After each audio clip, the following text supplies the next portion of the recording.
కూడి వచ్చిన సహోదరులందరికీ ప్రభు నామమున వందనాలు తెలియజేస్తామండి. ప్రార్థన కోరికలో ఒక ప్రాముఖ్యమైన విషయాన్ని మనము దేవుని గురించి ఆలోచన చేస్తాం. దేవుడు నైతికాధీనత అనే సందేశాన్ని మనం ఆలోచన చేస్తాం.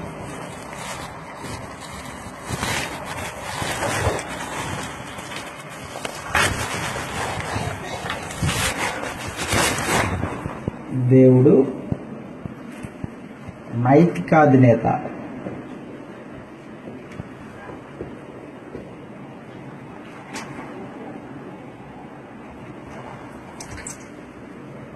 నైతికాధినేత నైతికాధినేత అంటే నీతి న్యాయములు పాలించేవాడు, నీతి న్యాయములను విచారించేవాడు.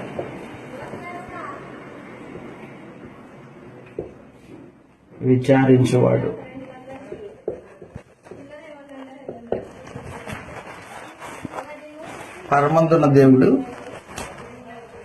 మానవ జాతి యొక్క చర్యలను, వారి యొక్క క్రియల్ని, అవి నీతివంతమైనవా న్యాయవంతమైనవా కావా అనేది ఆయన విచారిస్తూ ఉంటాడు. పరలోకంలో దేవుడు కూర్చొని ఏం చేస్తుంటాడంటే మనుషుని యొక్క క్రియల్ని పరిశీలన చేస్తూ ఉంటాడు. నీతి న్యాయములు భూమి మీద జరుగులాగున ఆయన జోక్యం పుచ్చుకుంటాడు. దుర్నీతిమంతుల్ని దేవుడు శిక్షిస్తూ న్యాయవంతుల్ని తన హక్కును చేర్చుకుంటూ ఉంటాడు. ఆయన కీర్తన 97వ కీర్తన 2వ వచనంలో, కీర్తనల గ్రంథము 97వ కీర్తన 2వ వచనంలో ఈ మాట రాయబడింది.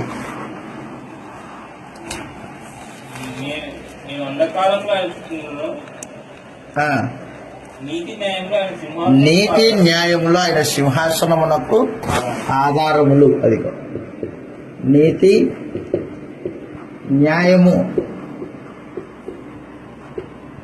దేవుని సింహాసనానికి ఆధారములై ఉన్నాయి.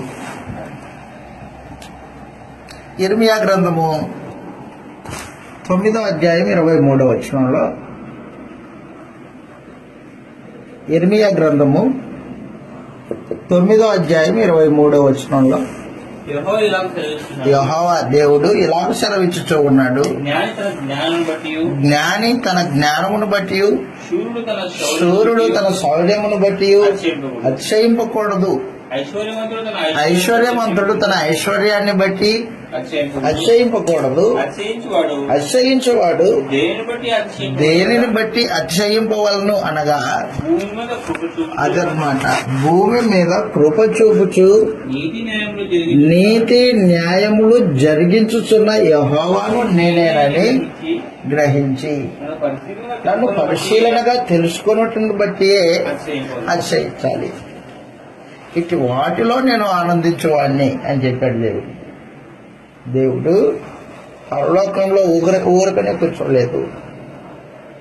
భూమి మీద నీతి న్యాయములు జరుగునట్లు ఆయన కార్యక్రమాలు జరిగిస్తూ ఉన్నాడు. నీతి జరిగేటట్టు జోక్యం పుచ్చుకుంటాడు దేవుడు. అన్యాయం జరిగే స్థలంలో అన్యాయం చేసిన వానికి ప్రతీకారం తీరుస్తాడు. దుర్నీతి జరిగే స్థలంలో దుర్నీతిమంతుల మీద దేవుడు ప్రతీకారం తీర్చుకుంటాడు. భూమి మీద కృప చూపుచు నీతి న్యాయములు జరిగించు యెహోవాను నేనేనని మనుషుడు పరిశీలనగా తెలుసుకోవాలి. అదే అన్నమాట.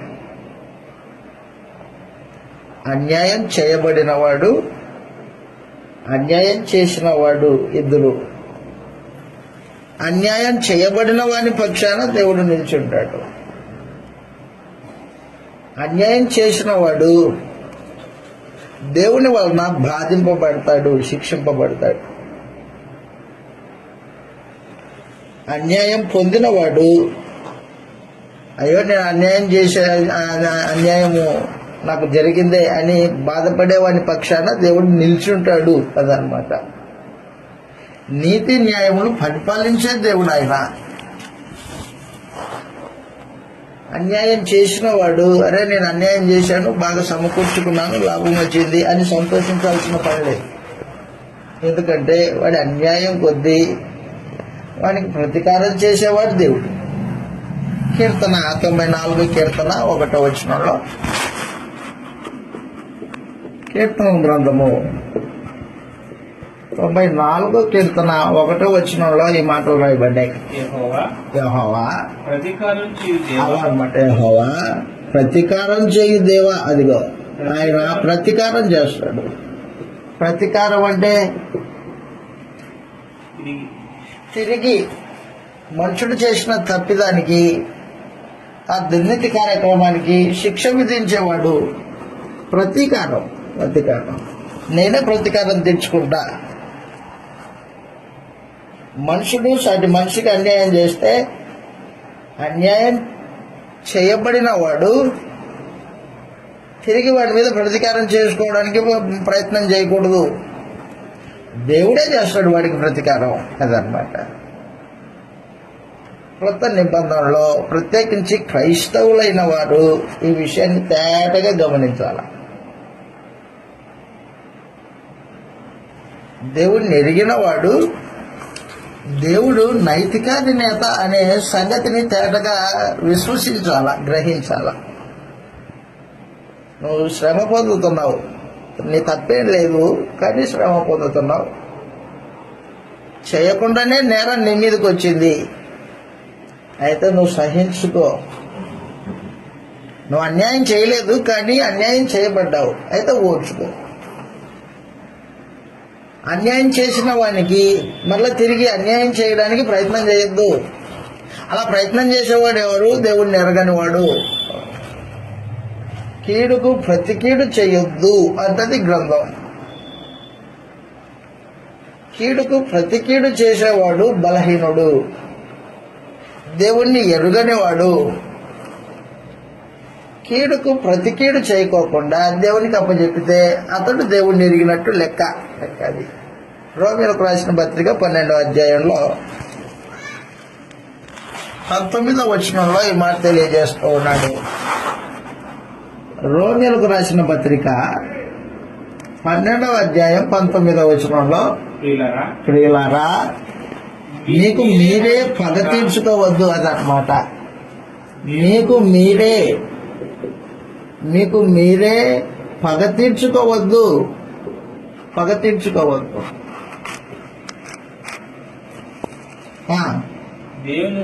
దేవుని ఉగ్రతకు చోటియండి.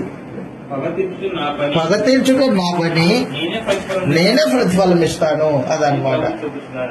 అని ప్రభు చెబుతూ ఉన్నాడు, నేనే ప్రతిఫలం ఇస్తాను. అన్యాయం చేసిన వాడికి ప్రతీకారం చేసేవాడిని నేను, నువ్వేం చేయొద్దు. అదనమాట. కొత్త నిబంధన క్రైస్తవులు నేర్చుకోవలసిన ప్రాముఖ్యమైన పాఠం అన్నమాట ఇది. కీడు చేసిన వాడికి తిరిగి కీడు చేయొద్దు. అసలు దాని గురించిన పగ కూడా నీ హృదయంలో పెట్టుకోవద్దు. నాకు అప్పచెప్పు, నేను చూసుకుంటా ఆ సమాచారం అని దేవుడు తేటగా మనకు తెలియజేస్తూ ఉన్నాడు. ఆయన నైతికాధినేత అన్నమాట. నీతి న్యాయములు పరిపాలించేవాడు. పాత నిబంధన కాలంలో ఒక సందర్భం ఉంది. ఒక సందర్భం ఏంటంటే, రాజులు మొదటి గ్రంథం,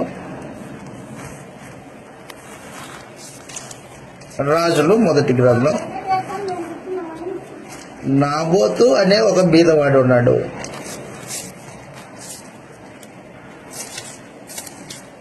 అహబు అనే ఇశ్రాయేల్ రాజు ఉన్నాడు. రాజులు మొదటి గ్రంథము 21వ అధ్యాయం మొదటి వచనం నుండి మనము చదివితే ఇలాగూ రాయబడింది. ఈ సంగతులైన తర్వాత యజ్రెయేలులో షోమ్రోను రాజైన అహబు.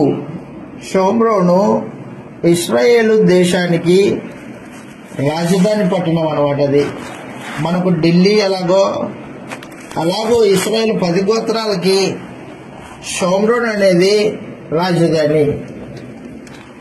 అహజు పరిపాలన చేసే సింహాసనం ఉన్న స్థలం అనమాట అది అహబు. ఈ అహబు అనేవాడు విగ్రహారాధికుడు. అతని భార్య యెజబెలు, ఆమె విగ్రహారాధికురాలే, బయలు కుమార్తె. 400 మంది బయలు ప్రవక్తల్ని కట్నంగా తెచ్చుకుంది ఆమె.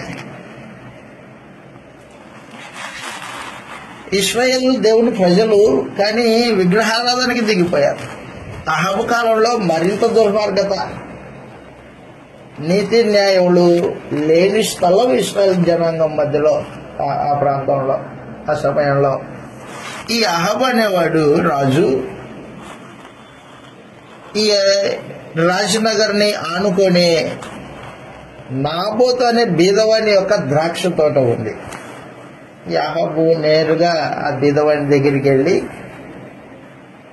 నాబోతు, నా నగరకు ఆనుకొని నీ తోట ఉంది కదా, ఆ తోట నాకు ఇచ్చేయి, నేను కూర మొక్కలు వేసుకుంటాను అని అడిగాడు.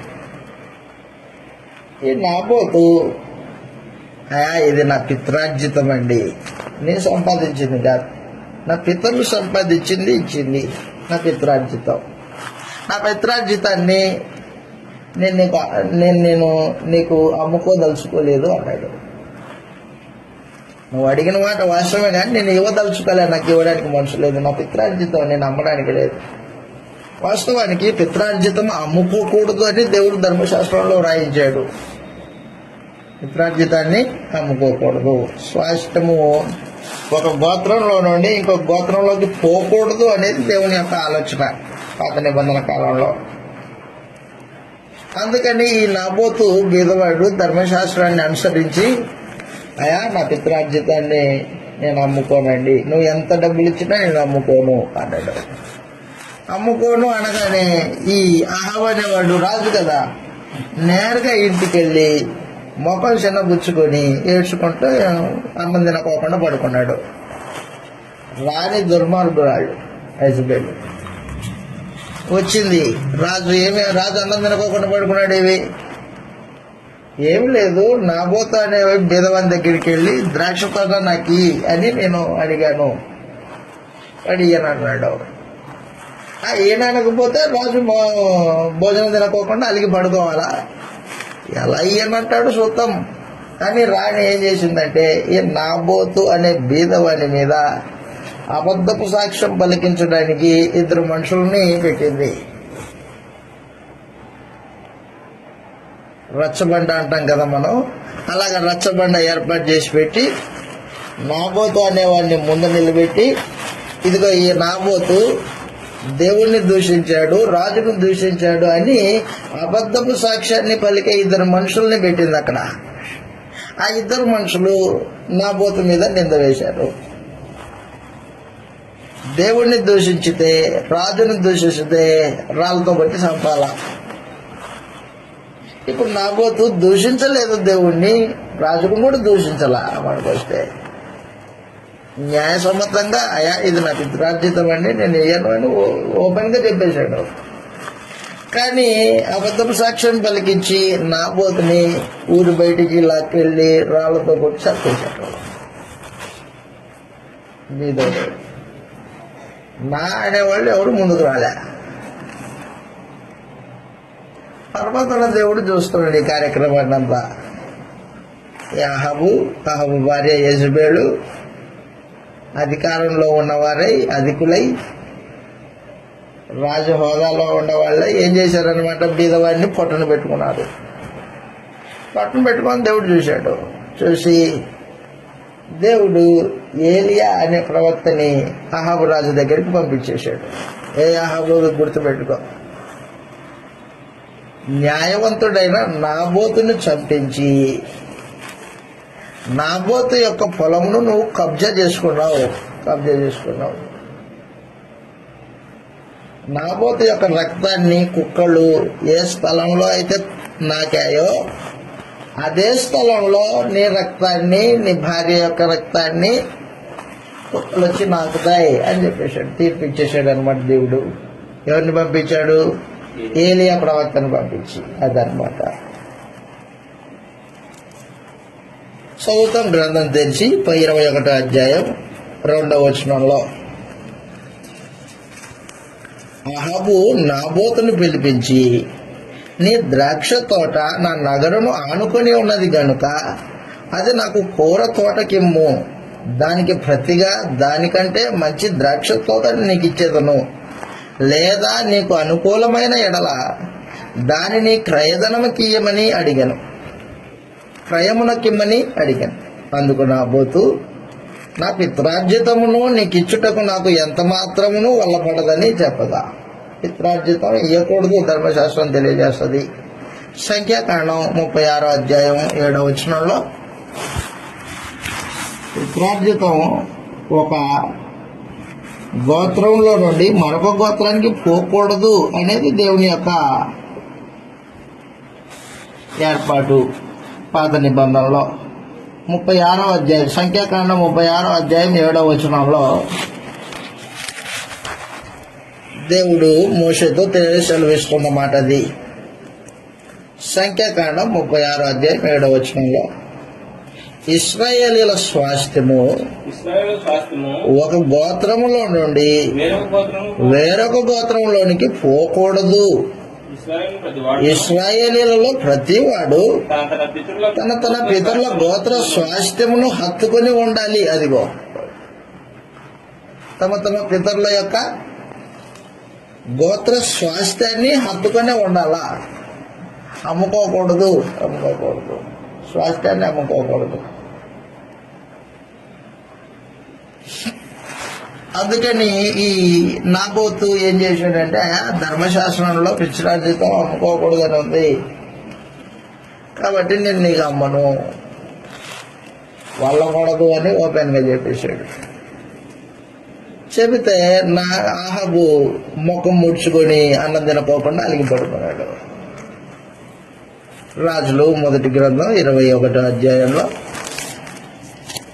తిరిగి ఎక్కడికి వెళ్దాం, 4వ వచనంలో, నా పిత్రార్జితమును నీకు ఇయ్యనని యెజ్రెయేలీయుడైన నాబోతు తనతో చెప్పిన దానిని బట్టి అహాబు మూతి ముడుచుకొనిన వాడై కోపముతో తన నగరునకు పోయి మంచం మీద పరుండి ఎవరితోనూ మాట్లాడకయు భోజనం చేయకయు ఉండెను. అంతటా అతని భార్య అయిన యెజబెలు వచ్చి, నీవు మూతి ముడుచుకుని వాడవై భోజనం చేయక ఉండేదవేమని అతన్ని అడుగగా, అతడు ఆమెతో ఇట్లనెను, నీ ద్రాక్ష తోటను క్రయమునకు నాకిమ్ము, లేక నీకు అనుకూలమైన ఎడల దానికి మారుగా మరి ఒక ద్రాక్ష తోట నీకు ఇచ్చేదనని యెజ్రెయేలీయుడైన నాబోతుతో నేను చెప్పగా, అతడు నా ద్రాక్ష తోట నీకు ఇయ్యను అనెను. అందుకు అతని భార్య అయిన యెజబెలు, ఇశ్రాయేలులో నీవిప్పుడు రాజ్య పరిపాలన చేయట్లేదా? లేచి భోజనం చేసి మనస్సులో సంతోషముగా ఉండుము. నేనే యెజ్రెయేలీయుడైన నాబోతు ద్రాక్ష తోట నీకు ఇప్పించేదనని అతనితో చెప్పి అహాబు పేరిట తాకీదు వ్రాయించి అతని ముద్రతో ముద్రించి ఆ తాకీదు నాబోతు నివాసం చేయుచున్న పట్టణపు పెద్దలకును సామంతులకును పంపెను. ఆ తాకీదులో వ్రాయించినదేమనగా, ఉపవాస దినము జరగవలనని మీరు చాటించి నాబోతును జనుల ఎదుట నిలవబెట్టి నీవు దేవునిని రాజును దూషించితివని అతని మీద సాక్ష్యం పలుకుటకు పనికి మాలిన 2 మనుషులను సిద్ధపరచుడి. తీర్పు అయిన మీదట అతని బయటకు తీసుకుని పోయి రాళ్లతో చావకొట్టుడి. అతని పట్టణపు పెద్దలను పట్టణమందు నివసించు సామంతులను యెజబెలు తమకు పంపిన తాకీదు ప్రకారంగా జరిగించిరి. అదిగో, రాజ్యాధికారం ఉంది కదా అని నాబోతు బీదవాడి మీద ఉక్కు పాదం మోపారు. ఆయన చేశారు అనుకో, చంపేశారు మనిషిని. ద్రాక్ష తోట ఇయ్యనందుకు బహుక్రూరంగా.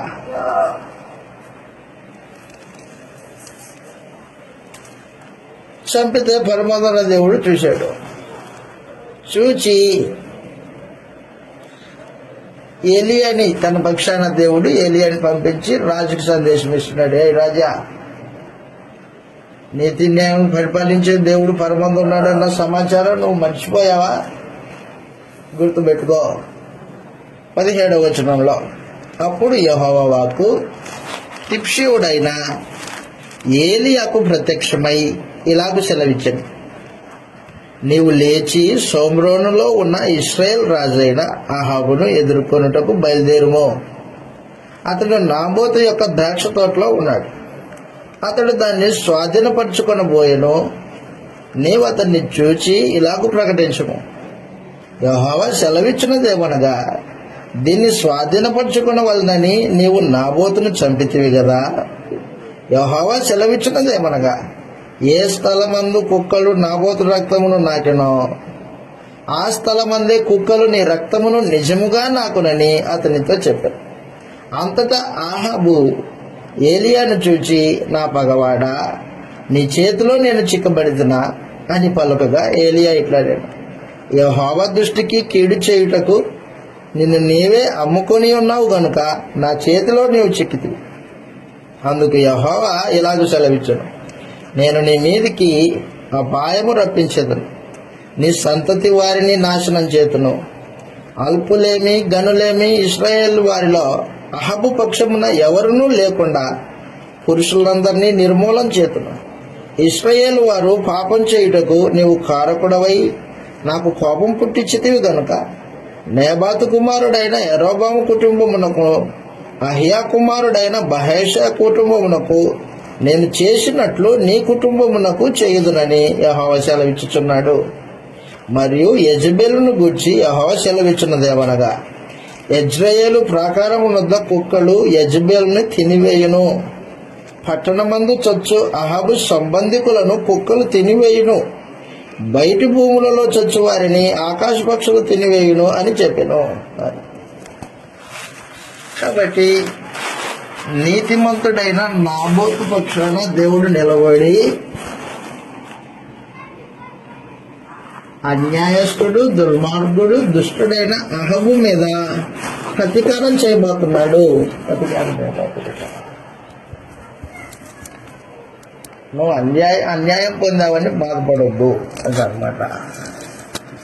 అన్యాయం చేసిన వాడు అప్పటికి ఆ స్థలంలో సంతోషించవచ్చు, కానీ తర్వాత తనకి తను చేసిన అన్యాయం కొలితే అన్యాయం జరుగుతుంది. జరిగించేవాడు దేవుడు. అదనమాట. దేవుని యందు విశ్వాసం కలిగిన వారు దేవుడు నైతికాధినేత అని మనసులో తేటగా గ్రహింపు కలిగి ఉండాల. అది ఆ గ్రహింపు లేకపోతే దేవుని యందు విశ్వాసం అది ఒట్టిదై ఉంటుంది. అన్యాయం చేసిన వాడికి తిరిగి అన్యాయం చేయాలనే భావన నీకు వచ్చిందంటే అది మానవ స్వభావం.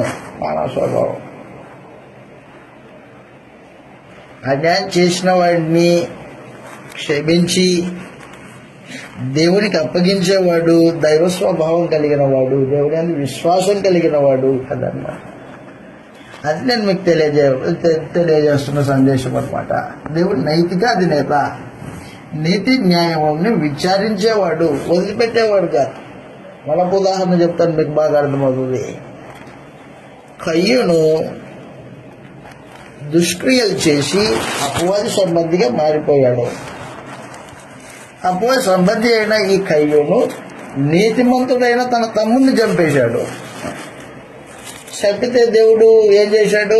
నీతి న్యాయం పరిపాలించే దేవుడు విచారించాడు. ఏ కయ్యూను ఎట్లా, నీ తమ్ముడేది అని అడిగాడు. నీ తమ్ముడేది? పాపమును హృదయంలో కలిగిన అహంకారి కయ్యూను, అపవాది సంబంధి. నా తమ్ముడిని కావలి వాడినా అన్నాడు. దేవుని సన్నిధిలో నుండి శపింపబడిన వాడై దూరంగా వెళ్ళిపోయే పరిస్థితికి దిగజారిపోయాడు కయ్యూను. కయ్యూను ఎన్నడే దేవుని యొద్దకు వచ్చిన వాడు కాదు. వెంటనే దేవుడే రాకుండా చేసేసాడు. నీతిమంతుడైన హేబేలు పక్షాన దేవుడు కయ్యూని మీద ప్రతీకారం చేశాడు. నీతి న్యాయములు పరిపాలించే దేవుడు ఆయన అని గ్రహించేవాడు విశ్వాసి. ఆ గ్రహింపు లేకపోతే భక్తి కాదు. అదనమాట నేను మీకు తెలియజేస్తుంది. భక్తిపరుడువా? దేవుడి యందు భక్తి ఉందా? అయితే దేవుడు ఎలాంటి వాడో, ఆయన ఏం చేస్తుంటాడో, పరలోకంలో కూర్చొని భూమి మీద ఎలా కార్యక్రమాలు జరిగిస్తాడో నీకు తెలియాలి. ఆయన నైతికాధినేత అన్నమాట, నైతికాధినేత. ఆ విషయాన్ని ఎరిగిన మన ప్రభు అయిన యేసు తను హింసిస్తున్న వారిని అన్యాయంగా హింసిస్తున్నారు. ఏ నేరం చేయలేదు యేసు ప్రభు. అన్యాయంగా హింసిస్తున్నారు, అన్యాయంగా దూషిస్తున్నారు, అయినా ఓర్చుకుంటాడు. పేతురు గారు రాసిన మొదటి పత్రిక 2వ అధ్యాయం 21వ వచనంలో ప్రభు అయిన యేసు దేవుడు ఎలాంటి వాడో ఎరిగిన వాడై తను హింసించు వారి నిమిత్తము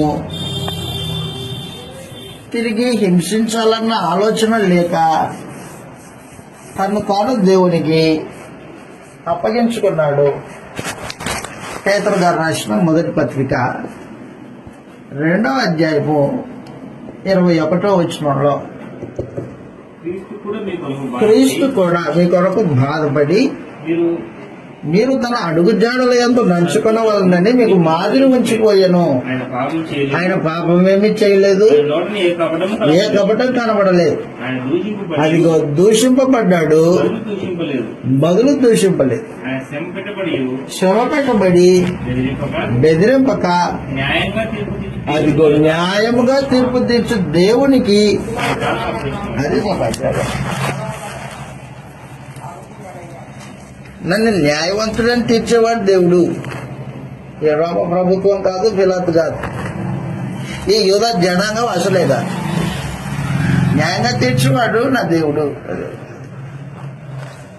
న్యాయంగా తీర్పు తీర్చు దేవుడికి తను నిర్దోషిగా అప్పగించుకున్నాడు. అది సమాచారం. కాబట్టి దేవుడు ఎలాంటి వాడో ఎరిగి మనుషులు జీవిత విధానాన్ని కొనసాగించాలా. దినచర్యలో దేవుణ్ణి ఎరిగినట్టు కార్యక్రమాలు ఉండాలా. దేవుణ్ణి ఎరిగినట్టు కార్యక్రమాలు లేకపోతే ఏం చేస్తావు? మనుషులు జరిగించినట్టుగానే కార్యక్రమాలు జరిగిస్తావు. భక్తి అని ముసుగేసుకుంటావు పైన, అంతే. ముసుగది, లోపలేం లేదు. అది భక్తి హృదయానుసారం అయితే ఇదిగో ఇలా ఉంటుంది కార్యక్రమం. తను తాను దేవునికి నిర్దోషిగా అప్పగించుకున్నవాడు ప్రభు యేసు. పైకి భక్తి తీసుకున్న వాళ్ళు వేరే, హృదయంలో భక్తి కలిగిన వాళ్ళు వేరే. హృదయంలో భక్తి కలిగిన వాళ్ళు నిర్దోషి అయి శ్రమ అనుభవిస్తారు, ప్రతీకారం చేయరు. ప్రతీకారం చేసేవాడు దేవుడు అని వారు ఎరిగిన వారై దేవునికి తమ తాను అప్పగించుకుంటారనమాట. అప్పగించుకుంటారు. సొంతం ఇలాగ రాయబడింది రోమీలకు రాసిన పత్రిక. దానికంటే ముందు కొలస్సీలకు రాసిన పత్రికలో, కొలస్సీలకు రాసిన పత్రిక యజమానుడు దాసుని పక్షాన న్యాయంగా ప్రవర్తించాలి అని చెప్పాడు. 4వ అధ్యాయం 1వ వచనంలో, 3వ అధ్యాయం నుంచి చదువుతాం. 3వ అధ్యాయం 25వ వచనం నుండి, అన్యాయం చేసిన వానికి తాను చేసిన అన్యాయం కొలది మరలా లభిస్తుంది. ఎక్కడ పోతుంది? పక్షపాతం ఉండకూడదు. యజమానులారా, పరలోకంలో మీకును యజమానుడు ఉన్నాడని ఎరిగి అదిగో న్యాయమైనది, ధర్మానుసారమైనది నీ దోషల ఎలా జరిగించండి. ధర్మానుసారమైన 2 రకాలు ఉండాలా నువ్వు చేసే కార్యక్రమం. నీ పనిలో 1 న్యాయం ఉండాలా, 2 ధర్మం ఉండాలా. న్యాయము ధర్మం లేకపోతే దేవుడు తప్పనిసరిగా విచారిస్తాడు. నీతి న్యాయం పరిపాలించేవాడు ఆయన. నువ్వు ఎదుటి వారికి అన్యాయం చేసావు అనుకో, నువ్వు చేసిన అన్యాయం కొలది ఆటోమేటిక్గా అన్యాయం వస్తుంది నీ ఖాతాలోకి. నువ్వు అధర్మంగా ప్రవర్తించావు అనుకో, ఆ అధర్మంగా నీకు కొలిచి ఇచ్చేస్తాడు. దేవుడు అన్యాయం చేసిన వాడికి అన్యాయాన్ని కొలిచిస్తాడు అంతే. న్యాయం చేసిన వాడికి న్యాయము, ధర్మం చేసిన వాడికి ధర్మమును దేవుడు కలిగించేవాడై ఉన్నాడు. అందుకే ప్రభు అయిన యేసు నిర్దోషి శిలోమాను మీద బలి అయిపోతే దేవుడు యేసు ప్రభుని మృతులలో నుండి లేపి మానవ జాతికి అందనంతా ఎత్తులో నిలబెట్టాడు. ఎవడే అందుకోలేడు ఆ స్థాయి. సమస్త లోకాన్ని పరిపాలన చేసే చక్రవర్తి కృష్ణ ప్రభు. ఇప్పుడు అంత హెచ్చు స్థాయి ఎక్కడి నుంచి వచ్చింది? తను అన్యాయంగా తీర్పు పొందాడు, నిర్దోషి శిలువను భరించాడు. అది సమాచారం. కాబట్టి న్యాయంగా తీర్పు తీర్చి దేవునికి తను అప్పగించుకోవడం అనేది దేవుణ్ణి నమ్మిన వాడు చేయవలసిన కార్యక్రమం. అది నేను మీకు తెలియజేస్తుంది, ఇంకేం కాదు. రోమీయులకు రాసిన పత్రిక 12వ అధ్యాయం 19వ వచనం మరొకసారి. రోమీయులకు రాసిన పత్రిక 12వ అధ్యాయం 19వ వచనం.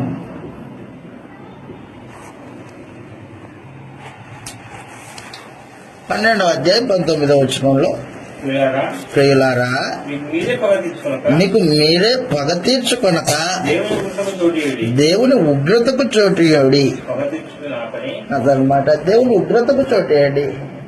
మీకు మీరే పగ తీర్చుకోవద్దు. దేవుడు ఉన్నాడని ఆయనకు అప్పచెప్పు, ఆయన చూసుకుంటాడు కార్యక్రమం. అదనమాట, మీకు మీరే పగ తీర్చుకొనక దేవుని ఉగ్రతకు చోటియుడి. పగ తీర్చుట నా పని, నేనే ప్రతిఫలమిత్తునని ప్రభు చెప్పుచున్నాడని వ్రాయబడి ఉన్నది. కాబట్టి ఈ శత్రువు ఆకలి కొని ఉంటే భోజనం పెట్టు, దప్పికొని ఉంటే దాహంకిమ్ము. అలాగే చేయటం వలన నిప్పులు కుప్పగా పోయేదు, కీడు వలన జయింపబడక మేలు చేత కీడుని జయించుము. అది సమాచారం. రెండవది, దేవుడు నైతికాధినేత అని ఎరిగిన వాడు ఏం చేస్తాడంటే దినచర్యలో దేవుని మీద ఆధారపడతాడు.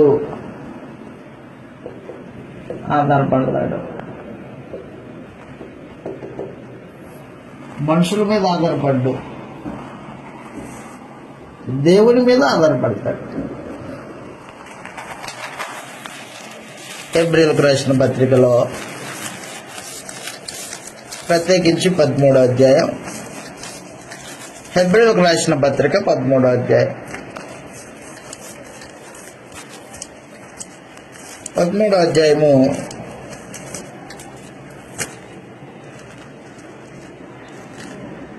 4వ వచనం నుండి మనం చదివితే, వివాహం అన్ని విషయంలో ఘనమైనది గాను పాన్పు నిష్కల్మషమైనది గాను ఉండవలను. వేశ్యాసంగులకు దేవుడు తీర్పు తీర్చును.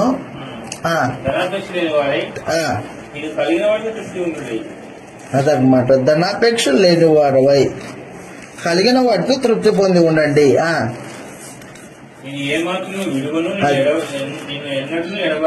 ఎన్నడూ నిన్ను ఎడబాయనని ఆయనే చెప్పాను కదా. కాబట్టి ప్రభు నాకు సహాయకుడు, నేను భయపడను. నరమాత్రుడు నాకేమి చేయగలడు? అన్ని మంచి ధైర్యంతో చెప్పగలవారమై ఉన్నాము.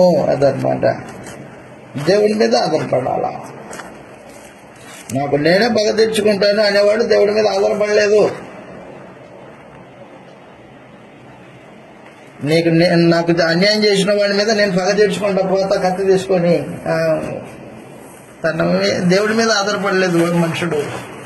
దేవుడి మీద ఆధారపడ్డవాడు ఏం చేస్తాడంటే లోపడతాడు, శ్రమను ఓర్చుకుంటాడు అంటున్నాడు 6వ వచనంలో.